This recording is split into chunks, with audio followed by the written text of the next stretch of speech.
दोस्तों जापान में एक ऐसा जजीरा है जहां इस हद तक सांप पाए जाते हैं कि वहां पर इंसानी जिंदगी इंतहाई खतरे से दो चार है। ये सांप जहरीले होने के साथ साथ इस कदर खतरनाक हैं कि वहां के रिहायशी बहुत बुरी तरह खौफ में मुब्तला थे। इनके काटने की वजह से कई लोग मौत के मुंह में जा रहे थे और हुकूमत इसके खिलाफ ठोस इक़दाम करने से कासिर थी।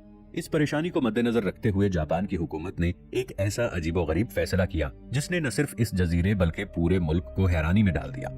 उन्होंने सांपों से छुटकारा हासिल करने के लिए ये मंसूबाबंदी की कि जजीरे पर काफी तादाद में नेवले छोड़े जाएं।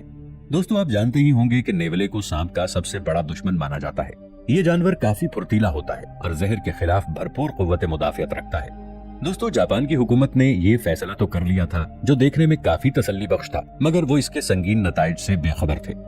ये एक ऐसा फैसला था जो अल्लाह ताला के बनाए हुए इकोसिस्टम के खिलाफ था और जापान को अल्लाह के बनाए हुए इस इकोसिस्टम में मुदाखलत करने पर कैसे संगीन नताइज का सामना करना पड़ा। दोस्तों ये वीडियो इंतहाई मालूमाती और हैरत अंगेज है, इसलिए वीडियो को आखिर तक जरूर देखिएगा। दोस्तों जापान के कुछ देहाती इलाके एक बहुत बड़े खतरे का शिकार थे। जापान में 1970 की दिहाई में अमामी ओशिमा जजीरे पर रहने वाले लोगों का सामना ओकिनावा हाबू नामी एक खतरनाक सांप से था। ये सांप इस कदर खौफनाक और जहरीला था कि ये इस जजीरे के किसी भी इंसान या जानवर को काट लेता या डस लेता तो उसकी चंद सेकंड्स में ही मौत वाक़ई हो जाती। इस सांप का जहर इस कदर मोहलिक होता कि ये जिस भी इंसान को काट ले तो उस इंसान के खून के खुलियों में फौरन तब्दीली वाक़ई होना शुरू हो जाती और इस इंसान का खून चंद सेकंड्स में ही जम जाता। अगर इस सांप की जसामत की बात की जाए तो ये जिस्मानी एतबार से बाकी सांपों के मुकाबले में काफी बड़ा है। अगर ये सांप किसी इंसान को काट लेता तो इस इंसान को शदीद सरदर्द, उल्टियां और बाज दफा मौत का सामना भी करना पड़ता है। जापान का ये जजीरा देहात पर मुहित है, इसलिए वहाँ पर सिर्फ इब्तिदाई तिब्बी इमदाद तक रसाई मुमकिन थी। इन सांपों ने वहाँ के लोगों की जिंदगी अजीरन बनाकर रख दी थी। 10 साल में तकरीबन 500 के करीब लोगों को इन सांपों ने मौत का निशाना बनाया। उनकी हुकूमत ये चाहती थी कि इस मसले को बुनियादी तौर पर हल किया जाए ताकि वहाँ पर रहने वाले लोग आसानी से लंबे अरसे तक सुकून से रह सकें। इसलिए सबसे पहले मरहले में इस सांप के जहर का तिर्याक तैयार किया गया, यानी कि एंटीडोट तैयार किया गया।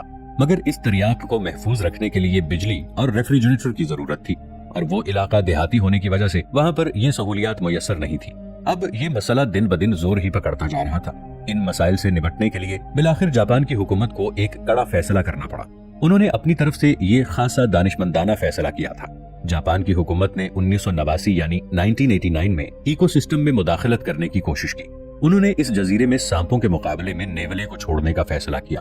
उन्होंने सोचा कि नेवला एक इंतहाई छोटा मगर इंतहाई ताकतवर जानवर भी है जो सांप के जहर का बआसानी मुकाबला कर सकता है और वो सांपों को अपना शिकार बनाएगा। इस तरह इस जजीरे से सांपों का आसानी से खात्मा हो सकता है। उन्होंने नेवले की फितरी सलाहियत को आजमाने के तौर पर सांपों के दरमियान नेवलों को छोड़ दिया। नेवला अपने फुर्तीलेपन, ताकतवर जबड़ों और बेहतरीन इम्यूनिटी की वजह से जाना जाता है। नेवले के बारे में ये मशहूर है कि ये न सिर्फ सांपों को मारता है बल्कि उनको खा भी जाता है। जापान ने अपने मंसूबे के मुताबिक 30,000 नेवलों को अमामी ओशिमा जजीरे में इस खतरनाक सांपों के खात्मे के लिए छोड़ दिया। यूं तो जापानी हुकूमत की ये स्ट्रेटेजी बहुत जानदार लग रही थी, मगर जापान की हुकूमत ने जो सोचा था वो बिल्कुल उसके बरखिलाफ हुआ। इन सांपों और नेवलों के शबो रोज में बहुत फर्क था। सांपों की ये किस्म रात के वक्त मुतहर्रिक होती जबकि नेवले दिन के वक्त शिकार करते थे। इस तरह इन दोनों जानदारों का आपस में बहुत कम आमना सामना होता था। नेवलों के आ जाने से भी सांपों की आबादी के कम होने में कोई नुमाया फर्क नहीं पड़ा। हाँ, इतना जरूर हुआ कि नेवलों ने सांपों के बजाय वहाँ के दूसरे जानदारों को यानी छोटे जानवरों को निशाना बनाना शुरू कर दिया। इस जजीरे में रहने वाले अमामी रैबिट जो कि पहले ही माहौलियाती तब्दीली का शिकार थे, नेवलों ने इनको बआसानी अपना शिकार बना लिया। बदकिस्मती से ये अमामी रैबिट सिर्फ इसी जजीरे में पाए जाते थे और नेवलों के शिकार की वजह से इनकी आबादी बहुत तेजी से कम होना शुरू हो गई। दोस्तों आपकी मालूमात में इजाफे के लिए ये बात बताता चलूं कि ये नेवलों में अमले तौलीद बहुत तेजी से होता है और इसीलिए इस जजीरे में मौजूद नेवलों की आबादी कुछ ही साल में लाखों की तादाद तक पहुंच गई और अब इस जजीरे में सांपों के साथ साथ नेवले भी पूरे जजीरे में राज करने लगे। इस जजीरे का माहौलियाती निजाम पहले ही बहुत नाजुक मराहिल से गुजर रहा था। अब वो मजीद तबाही के दहाने पर पहुंच गया और कुछ ही अरसे बाद जापान की हुकूमत को ये एहसास हो गया कि उन्होंने इस जजीरे पर नेवलों को छोड़ने की जो हिकमत अमली अपनाई थी वो सरासर गलत थी। इसका बल्कि उल्टा नुकसान होता जा रहा था। तब जापान की हुकूमत ने नेवलों से निपटने के लिए एक नई मंसूबाबंदी को तरतीब दिया। इस हुकूमत के सामने दो बड़े सवाल मुंह खोले खड़े थे। एक तो ये कि इस जजीरे के माहौलियाती निजाम को बेहतर किस तरह बनाया जाए और दूसरा नेवलों की बढ़ती हुई तादाद को किस तरह खत्म किया जाए। इसी चीज को मद्देनजर रखते हुए जापान की हुकूमत ने सन 2000 में तरबियत याफ्ता कुत्तों और माहिर शिकारियों की टीम तश्कील देकर नेवलों को खत्म करने का एक जामे मंसूबा बनाया।